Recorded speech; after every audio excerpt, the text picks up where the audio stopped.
Pathian thu mun khatami ka chiranga zai rong bol nei turin rulu zoli kan ko chunzom donia Genesis bung som lai pani chang ni thu chau hi ka chir don ani Genesis bung som lai pani chang ni zana khanin thutlung hluilam ka chir nuala ka Bible a om ve lo ti da khain om ani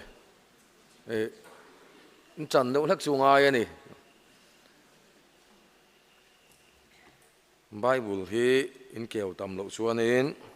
kan cholak na ber ani sia ka soito kha mizo chu pathian thui kan thon thur riat phol ringota kan chi lo lu tu khian kan nuna harsana min thlen tir thin ani Genesis bung som le pani chang ni pathian Abraham ko chung chang ani ti chuan chiro pui taka ka sia mang chia mal ka so mang chia I ming ka tiro pui bokang tin nang mal som na niang che chang thuna kan tlang lo kange tin mal som sak tu apiang che chu mal ka so manga an chelo tu che chu an chia ka lo ang nang ma hian le nam tin an la thovengang nang mal som na niang che zai rong bol na nei turin ro lu zoli lo somela serti lam dang soi tur em ole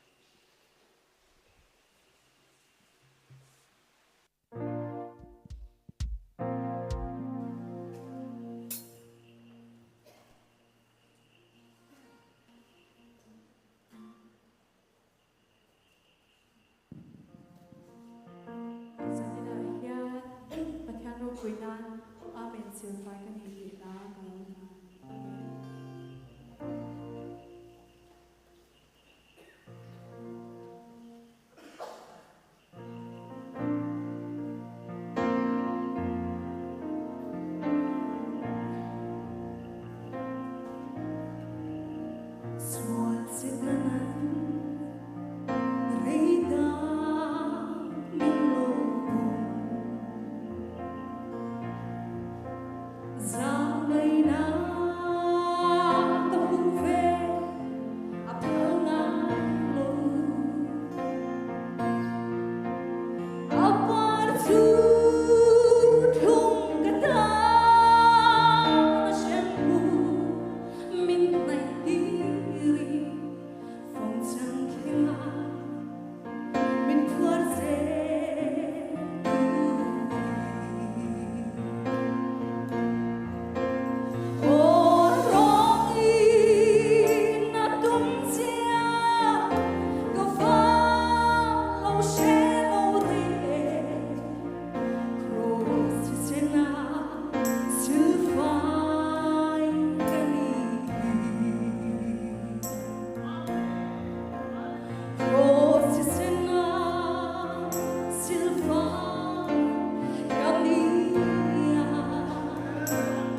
Lai lam hian in trong chai na bikin hian kan nei thina nimin na changkhan in ko ron lama kan ngam tlak do ta kan ko wa dar thum le chan ve a tin chuan he ko rona pathian na tho alo thlen thine turin kan trong chai thina nimin le voin kan ti to a kan cham chung chu in rin ni thlang ani ang chu sunday chu rem chang lawanga in rin ni thleng tlai lama halai hmuna hian ko rona pathian na tho alana pathian khongai na ko ran ten kan chan thine turin kan trong chai thin do na ko ran mi puite aman ram changa piang kha chu in kha thung lawa local turin kan som ane ti chuan hei zanin a hianin in khom ba na hianin ni zan nama trong chai min nei sak tu full gospel ministry te khan in trong chai ho na te in kom ho te nei awan cha kom ve an tia wangin tlangwal jona te na hen trong chai ho na te kan nei do na tel ve du tan khana tel thei bok ani ti kha kan soya big taking campus te tan khan tel ve te la lok thlak tu man kan ringa khalai kha kan zep masa ani zol ne samuel le khabu pakhat na samuel a pakhat na bung som le panga chang som pakua atanga som ni le pani zowin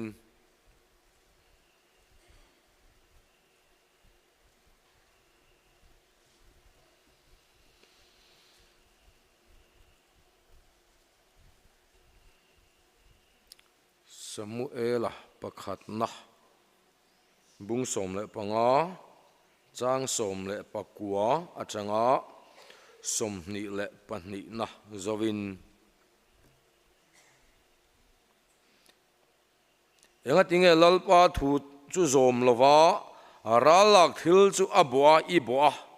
lalpa mit mo thil thalo iti mai ati a tin sola chuan samuela ne na elalpa thu chu ka zomalom lalpa mitirna lama chuan kakala amalek lal aga ka karon mana amalek mi te chu katilum bekalom amaro chu mipui te chu ralak thil beram le bong pa te ti boral tur zinga acha tha te chu Gilgal khua lalpa ipathian nena in thoi nan anon la ani ati a tin Samuel chuan lalpa thuzom chu alom angin hal ral thil hlan tele in thoi na ti hi alom emni ngai te in thoi na ain thuoi na chu a thazo ka beram pathau ain athupom chu a thazo ka ani hel na hi ain thiam na sual te nen ain anga ulul na hi milem biak na le pathian lem biak tluk ani lalpa thu edu lo awangin ani poin lalatan adu tabik lo che ani ati a chanchin tha ramakan lu tanga marka chanchin tha marka ziak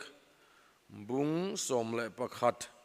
chang som le pani atanga som le pali thei pui kung hau thu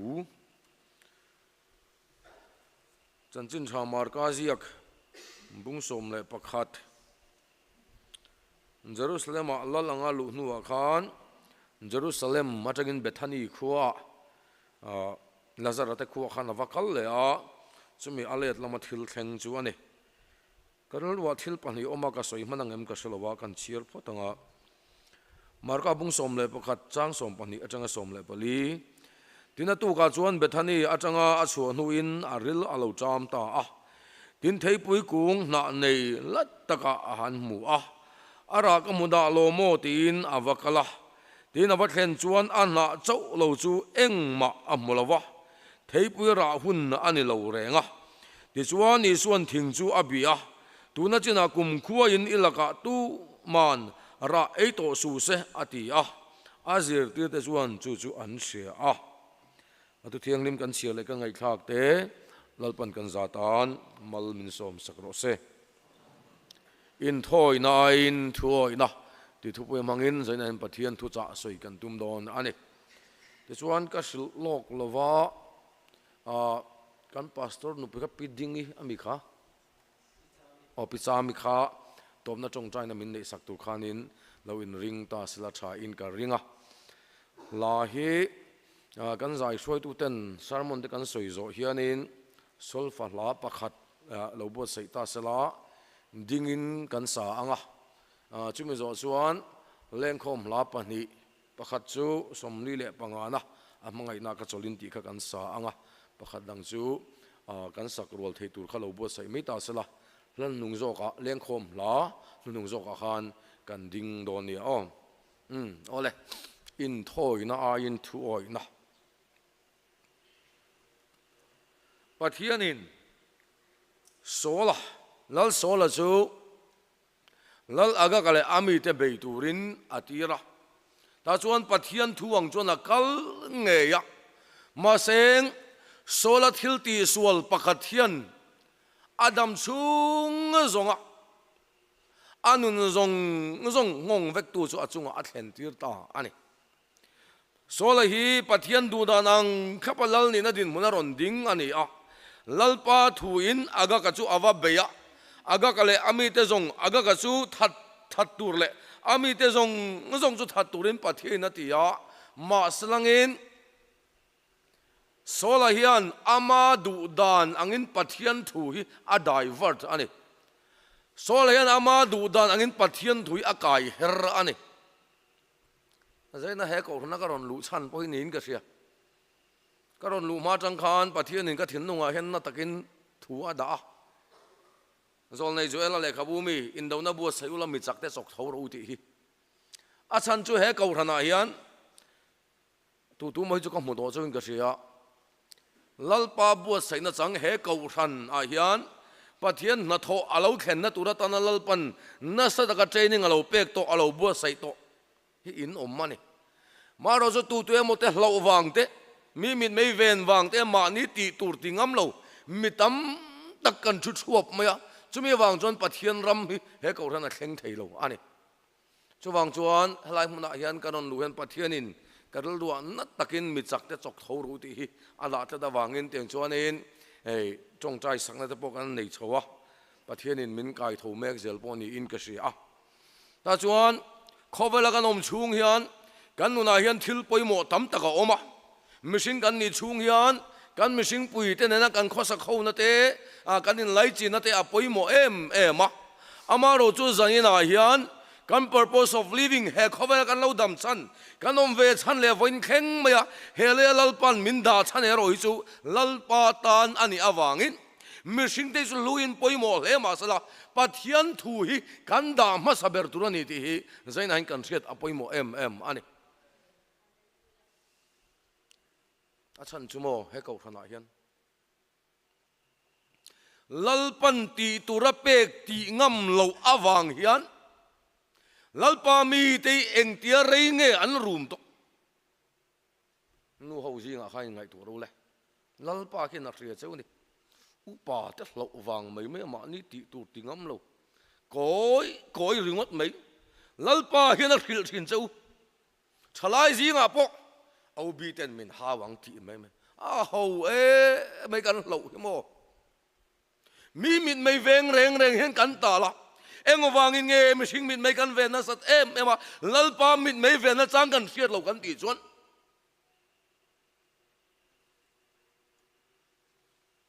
mishing min mai ve na kan ti ema ma seng pathian min mai ve na zia hi kan fiat lo wangin pathian ni kan poisa lo ani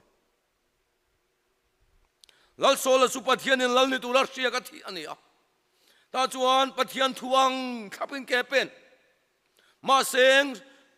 sola chuan ati sual lian mai chu pathian thuang ni loin lal aga ka chun nung chung na ron kai thlat mai chu chau chu ni lovin mi pui a lawa wangin mi pui a law awangin ran lual zong zu ti lumati chimi vector ani lain mi pui ten pathian na in thoi na tan a thadone maintain on kai chu chu alo oi pui ta chumi wang chuan pathian thu chuan hel na hi ai thiam na nen tlukani ti in pathina khaka a thui du lo wang na ni pon lalata na du tabik lo che ni ti hi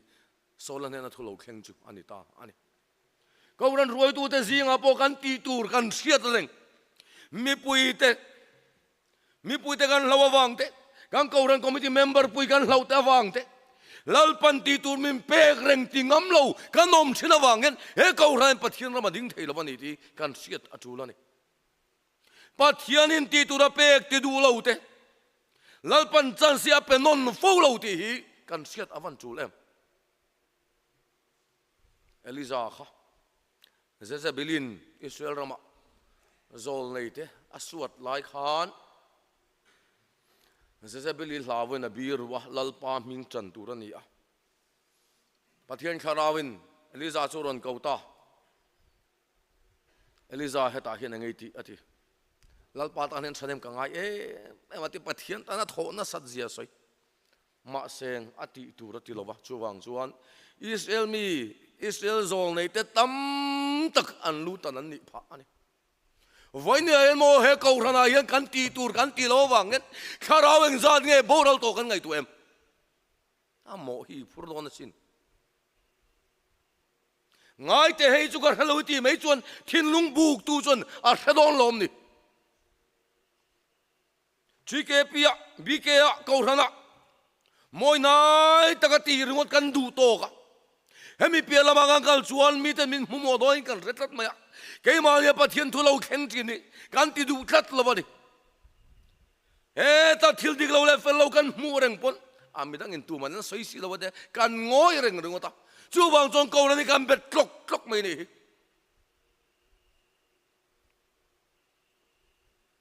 sola chuan lalpa mit mei ain mi puite mit mei aven zo ka wangin alal nin chu lalpan alak saka pathian ne nan lo in chenta ani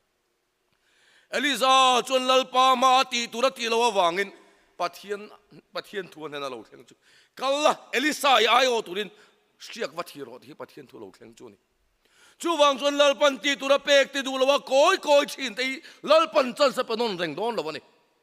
nang hian ti du lo ma lalpa hian atana ding ngamile ya hian anga ani ti I siat ngai ani lalpa wanga mual pho hi kan ngam lawa mi te kon hi kan ngam lawa amoi china chon ke pen kan tuma wang hian lalpa mi ten boral na kong an pan me kan hi ai du ma chen Leonardo da bidi kan zir ho ka ti kha chumi nuwa ACS in transfer turin karon chawa ta chuan kan lu don hi a hianin kan thian nu pakhat hi u fakte te na oma tun ma khoi khlu na wang ron lar chi ma kha mi ron tlo te tia ka man tho bu ka wakal teng ka ti ka wakala ta chuan u fakte te su pona hen han lo thoka min hlem lo bo ka te ka lut tlang me a sting no ma chuan kan thua kan ti mol mol la chuan pu fakte chu kabula lo thua thian pa ni zan chu pathian in min bia ti enge soya ka tia Mizoram theology an hoi angin ngai tin min zota ta chuan elal pa aro pui lom ke pon zir ka du ka zir thei lo lom tin ka changa tia ani le kami te khoyang e degree ka pek ti I sem tin min zot le shelo ka tia ta chuan lalpan Daniel kha sakai bak nei puk chunga degree ka pe ya sajaka te ho kha mei pui chunga hian degree ka pe ni zorama theology an rol ho yan an theological degree hum turian an BD degree te MTS degree te doctorate degree te hum turian sakai bak nei puk chungi lu ngai ta se mei pui chungi lu ngai ta se hum ka min iring em tin min zo da ring lo ka te ka sanga ti asoita katan nge ni ti ka se voina hian mo upai lo ni vet san hi bi ka suai tu chi ke pi suai tu ni na sante BM pi suai tu ni sante hi lalpa ming chana thi khen po dingam to lalpa na du che wangin hen ha tho kori lalpa na pe che ni ta chuan ACS chung ka zir ta kan chol kan ho ta ko ran pakhata hian min ruaya min ruai ti la thu soi tu min so man I chu lalpan soi tur min perenga ka soi ngam thot lawani ka soi chuan helam hoi an chek don ti ka chiang lu tuk chuan chuan pathian thu tha tak mai ka kan zila chen ka se an lom em ka chuk chi na nak tuk sang ngamang leng hal ro on tia kha chung zo zo ko thana chuan hun min pe ka soi turi ka reng me ka hel ta chuan ti ngai na om ngang lo hilal pa I thuin ka ang mai nge ka tia lalpan soi tur min pek chu ka hun nung bara chuan ka soi ta chuan atu ga chuan phone call ron kal ral ko ran committee mu che kan duwa dar chu za ta ron kalang che lungi phudup dup maya ka va in lan ta chuan pastor pension oma min ti na kho mai khami chum khan pastor pension chuan ti hian min ti lal chunom he tianga thu soi chin chuan BCM hen future nei lawang ti kan nial rol lan lawan nial po ka tum lawa ma sai ka thin lunga hen fiat tak mai pathian tu lo kheng chu lal chunom hen BCM future nei tum hen ronga bol lawa lal I soi ka future nei ti lal pan chiang takin min silani ti chuan ka chola zawai sia sa ka lu ta chuan lekha moi min khen khala how to the magan ka interview nge thina ta chuan raven walal ti ka hian lekha chu ke ngal chonom doctrine kan thui soi ni mo min ti ka thil soya wang khan min hek ni se poi ka ti lo do ta in hek kher ka sun na ve takani se sa gom chung zong khan doctrine kala thu soi se din min sia se sang ka om chung zong khan nun hi nuam to lo reng ren ta chuan se sang ka nom reng bi lo kan ho chung ho ten no ka in mule lo thei chen si lo thin lung ana ve vong thin ani lalpan ti tur min pe khi achang to naman har thin em tro a chan chu mo lian som mai se tro min khong mayang ti lo thin ani ai ham pur phei chu mo lom duk mai an nia kan chi ke bi suai tu te ko ran nu le pa ten som thin ni tro ma selal pa pathian hian a ko rano te manga ye ma wangin a chunga dik lo le fel lo te an sual big wang pon ni mi lawa an siat lo le a na wang te thil lo pal te pathian hian a du lo wangin siat na na sajok a khen main siam thaturin lalpan ami te na thu pe thina ma sein goi ra wangin he ko rani room tok tok ani hi kan chuan lam hi a ho mi ten min ei lo ti mai lali suama ni la din pui don Petera khamo zirtirte rom sorkari dan manan khen be mek lai khan kapunang chui tar to e mai lo vain thiat film ta chen tia Petera chon ni lo ve man ahang ka phat san to ka phat san le to lo ba tin rom si pai te zo va pana kalal pa thi dana thitlak pokon lo ve alet ling zong in min kheng be to tin Petera chon rom si pai te ne na chuna va in peta zo ka ne mangai johan akalali swaming phaturi nantia a phatdu lo wangin tel so bor an thaka chuti chung bo jon la phatdu chuang lo ni kan chuan lam mo a howe mai voini ayan boya puai na ro pui lo keima min ti du da chon dang ni pon ti du dang chu ti enga ti mi lom hloi kan tu me mem le khove la hian ama lali suang e wa vai na ramani hi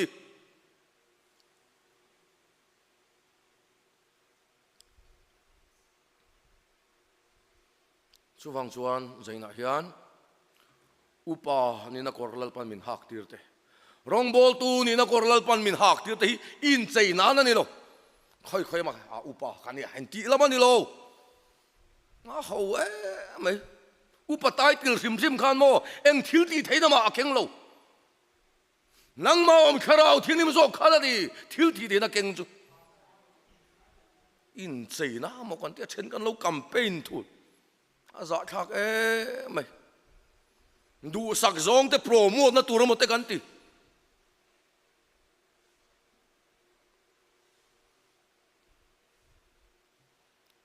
lalpa ming kan chana wang hian ko te kan no thina he lai center ak om lai zong pu khan kan ko ran chon min hu sir he khop mai câu thần po ngay sạc lâu mình ti trong trai bui tụt tên căn vay in thọ về à căn căn man lâu vàng ấy trong trai sập cho căn mình thọ đàn hẳn kia chun mò thìn nông hin na về ta cái này in mu xịt na rong cái trong trai sập cho cái in thọ chứ mà sẽ là mò apoi lâu lalpa mình cần cho na vàng hiền ra sual tên ek chep tên mu xịt tên cô tay cô xin mấy lắm om dan in lalpa ti lom chuna melma ten lam in remin om tir thin ti tua yan a thu kan chan phot chon mo khovel ma yan kan ming lo chan let ve tlat thin mai ne mo le ta chuan chu ko than ei se sa do ta min hek tu tang ei chu an pastor pension nge mai lo chuno me tiang do de tiang thu soi chin chuan BCM a future nei lawang ti tu ngai kha an ko rana rong bol to min ko lut le tu ni thawani chuma le chuwang chuan mo mi sing ti lom kan tuma a thareng mai kan thei china chuan kan ti lom ma se voina min lom tu tei atu ka chuan min hotu tan ni le mai thin mi sing chu kan dang lam thin lali soiro chuan keiro ka dang lam ke lalpa ka dang lam si lo ti chuwang chuan top khenga I khawang hau thei tu chu lali suwa chuan ya wang yan pathian mit mei zo vonia chen lo veng tong che mishing kha enga ma ngai lo tur ka ti chung lo kan thei chin chin a chung ka in poisa tur ani maro chu pathian ro pui na tur ani a pathian thu ta ka khen fam kim na tur ani don chuan huat pai kan lo mai tur ani chen ka chu lal pan ti tur min pe kan ti a mi anna ti kan selesia tuam dam tum reng kan boile iti turani lo pathian thanem ngai na wanga mi te thinung hliamani chuan ama lalpa vek na ti dam leang mi sing thinung tuam dam thei tu ni le nem enga ti lalpa mi kan chan ngam mi lo kan ti chuan mo lalpa mit mai ven nat zia hi I siat fi lo wanga ni helaya yan lalpa min mai ven na je sefia lo ma la lali suwa mai din hunai chuan pathian min mai ven na je I sefia tok do na ni chuti hunai ro chuna tlai to ang chuwang chuan zainai ne ko thana hian lalpan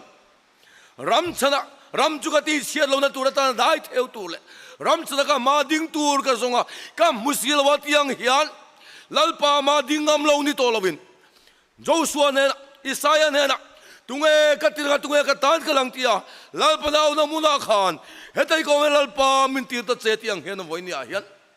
cái rong bol pui tên mình lâu lom lâu ni mấy thầy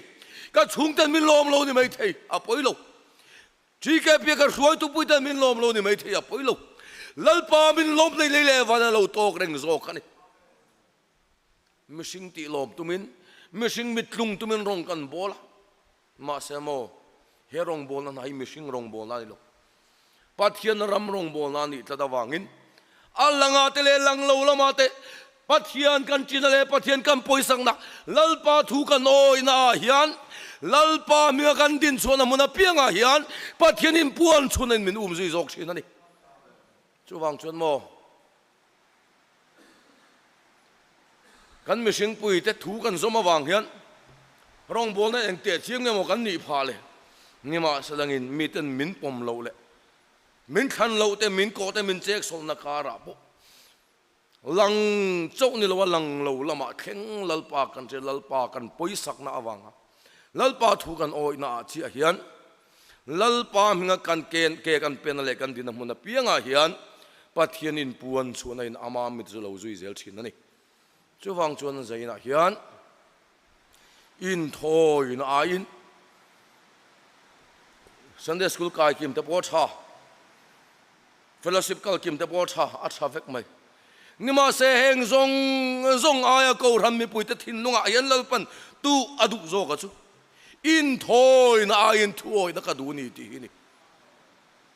ibial nu ma ibial pa ma sumle pai ma khovel thil ma yan lalpa thui lo oi ngamang che ani lo chuan mo pathian thung rul la hin na te mai ani pathianin Abraham akawa nang ma hin le nam tin ten thove ngang ati mal ka somang che mal som tu piang je bo mal ka som bo kang ati ya tiswan pathianin Abraham le atha ate akau na chan chu lei chunga mi sing om zong de tan mal som na an lo ni theina tu da tan ni nang mal som na ni yang che nang mal som na ni yang che ti in pathianin Abraham le atha te chu thanga nang ma hian le nam tin te anenga la tholang ti in pathianin atiam boka ti chuan chu pathian thu tiam chu om si in Israel fa te chu salan tang ta thlat mai Jacob huna ai gupta an lu ta chuan ai gupta mi te chuan an ti du da ta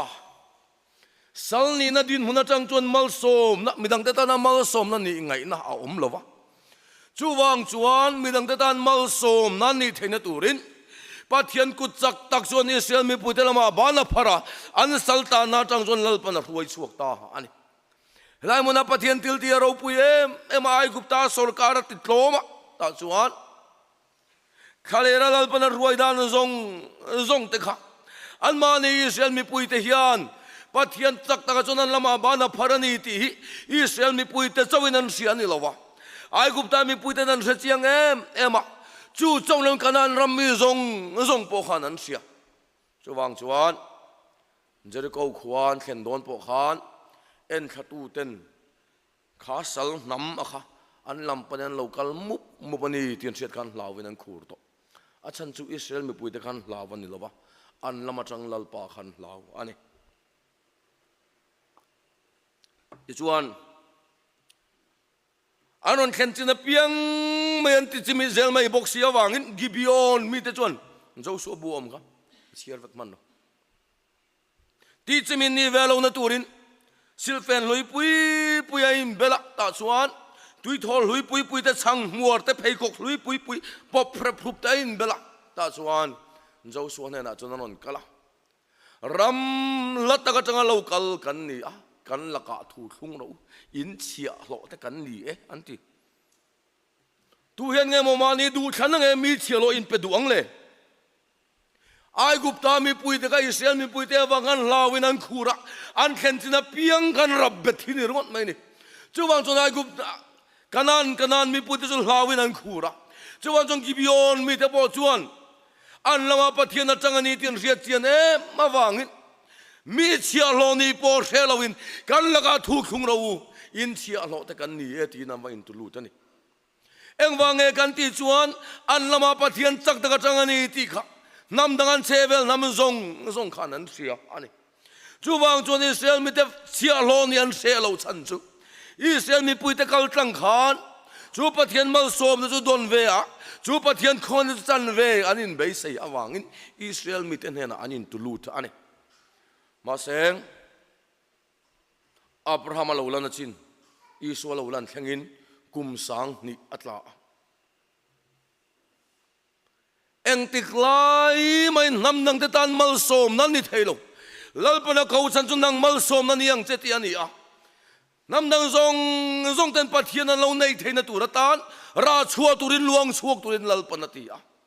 ma sengan du lo reng e kum sang ni chungen zen tel tan voi khat maran chu ngai lo anin thoi ngai lo ani lo halral pum hlan te rem na thil len te changbu bal thil hlan te stipal sol thil hlan te chung zong chu ursun takin an ti veka pudina te no sabat te engkim man ser veka nang le ke ai nan sa khomi ema bi ke na in lan china tholo man tho so ma pakhatam pe iti ai na sa yan Israel mi pui de khan lalpa ta nan ti ni ma seng lalpa na kau chan nang mal som na niang che midang ten dam na turata na che chua khan du tat lawa pathian thu kan rek bung tat me ni chuwang chuan an ra chua thina turata an pathianin sala te om tir china anin chiran simalal palaman hoya piangin pathin na ngai dama an rama roi kir le thina ni ma seng lal iso hun alo khen chuan kum sang ni alo liam ta he kum sang ni chung hianin ra suatik ni reng an nei lowa pathian du dan anga pathianin nang mal som na ni yang cheti a an mani kal tlanga gentel ten lo en na turata na bu sai ni lai khan gentel te chu mishinga apon chiar do lowa ui chawang lekenan ngai awangin chung mitena ingkung kaina nei chun du lo chuwang chun an du chuna pathian thu kan rek bung tlat me ni in khom pui ur sun te pon nei thi ma salangin mo soma pakhat an lana anin khoma in thoin an lana nang le ke a hian an active zo khani ma seng mal som na midang te tan mal som na ni tura lal pan ti chu an du tlat lo awangin lali suan Jerusalem pan na konga thei pui na singdua adua chu muwa ta chuan ara ei turom ringin avapan ta ama seng ra reng alo chua lo BCM lunglong ni san active member hi chu kan tammole te lo kan sing ve dua mai ponlam mite menon an china zungol vele drugs addict menon an china ra chua chu om hi kan ni a nun tu yal te menon panchina ma seng ilaka he dei turan muem ta chuan ara reng alo om lawa ara hun ani lo reng ani hiatia ara hun mi lawa hian lali suan ara azonga ala thin rim zui le ngala om zia chuan Israel ram thei pui chu halai nan join ang thei don lovin ka se mizor ma chun atang ara nu khoi khoma ma seng ani chun ara ma sa om chin ani ara pui tak khalo choma ara ma sa om chin ti chuan khami hula khan ana te lo sing ve dua to chuan ara ma sa om china chu lali suan na beise ava pan ani ma se ra reng alo om si lawa chuwang chuan lali suan tian ati tuna china chun tu mai la ka tangin ra ai to su se tia an chialo alo thita ani zaina hian mo he ko ran lo dama khub zoi to le ban wai khato ten lo dam theina turatan he ko ran lal pana phun cha active member ni ringo thi tok lo moi taka zaipol member ni hlarem ringo ti atok lo ti pathin ming ni se dawan ngai em Sunday school ka kim loman kala ti lamani lo van rama khen mo ani kha Sunday school ka kim em ti hin zo don lo poi mo lo ka ti lo ram thar pa khon voi khat chu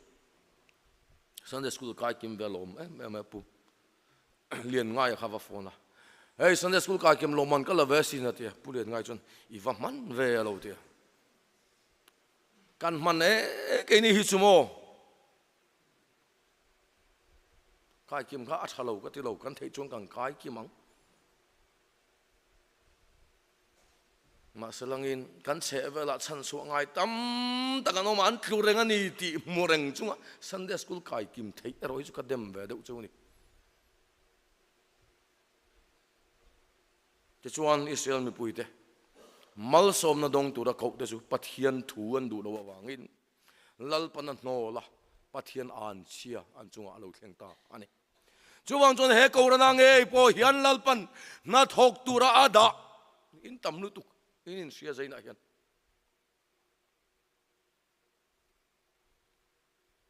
kan ngoi renga khovar kan ha mai chuan mo lalpa mangai te mo lan liam zel sia ngai te hei ka halo iti mai chon thin lung buk tu chon sadon lo ni in ko ran he ko ran a sual du to ka pong ta la lalpa mangai te chan tu nei lo khongai tu nei lo wa an ru mek lai hian missing mit mai ve na wang ringot ina iti lo wang hian lalpa mangai te mo lan liam zel chumi wang chon na voin ya hian nang chu ilo na deuh ani mai thei mi tan lo kok che pon ni mai thei ma se hele kan om chan chu mi nang te ta na mal som na ni ani awangin hele hi chon min lo lom lo ma sala lalpa lom zong ani chon huai takin lalpa ta ni tlan zel zo kong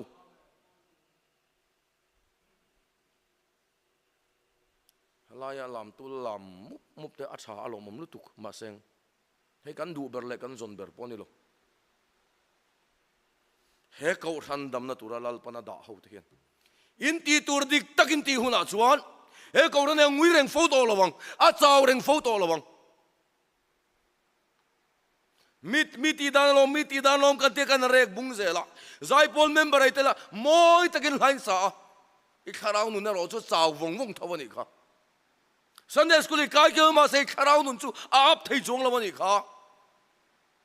moi nai takin miti dan china chok mi fakle choi moi china chok kan kala ma seng ta chuan pathian in pon chuna om thei lo chu wang chuan mo wanya hian mi te moi ti le ti lo lam ni lowin mi te min lom le lom lo lam ni lowin lal pa ta na ding kan ni ti she in zaina hian in thoi na ka du zo kan ni ti a lal pa na soyang hian lal pa thuoi na muna pianga hian inuna pathian ro puizia tar lai na om zel jok don ani chuwang chuan kan zawai hian kan lo mol pho de woni mai thei a poilo mitam taksu pathian rong bol he kan du atana ke pen kan du ma seng mol pho na lo khen don china hen break kan rap tlat zel soi chian na lo khen don china break kan rap tlat zel kan chong chai te reng mai hi mo lalpa mol pho na om thei la ka min vengang che o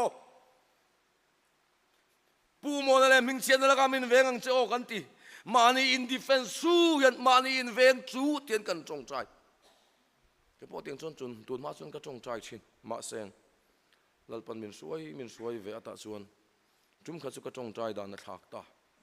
lalpa iro puina turani phot chon ke chu ka lo mol pho mai nge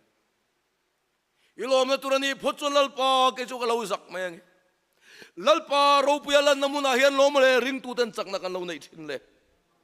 nang mai humim tum reng hian mi faklo mi soi sel lau reng in veng chu da ma seng inu na ham pathian in pon chuna thleng dei lo ni kha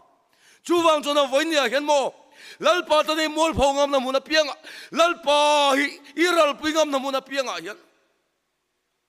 nungin nang ma hin pathian rin puang chuak zelang chu wang chon pola chon ti na ti keima ni lama yan thi nei na thokanang ni lama chon nun nei na thok jok thin ani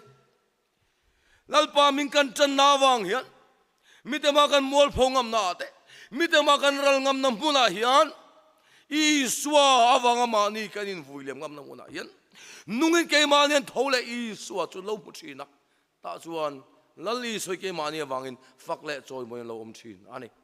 chu wang chon voi nia hian mi hring ti lom tura mi rong bol lovin min tlan tu le min siam tu chu ti lom zokin peteraten nang ninga in mi hring thu zom nge cha pathian thu zom ke ni zong kan mu le che te soi lovin kan om thei lovani an tiang hian khovel in a khap chung po khovel ang kai ling le tang hian voi nia hian kan khen chin a piang a hian lalpa thu chana lalpa ta na dingam turin ka in so mani e a thu kan puan chote lalpan kan zatan malmin som sakro se ole ti khan kan zai su tu te kuta ka da anga lama sabar kha solfa kha ding chungin kan sa anga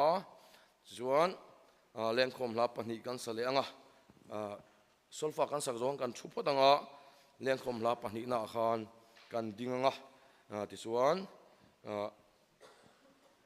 min ofisam ni kha top na chong tan min nei sak don ya no ding ang u Christian labu number 7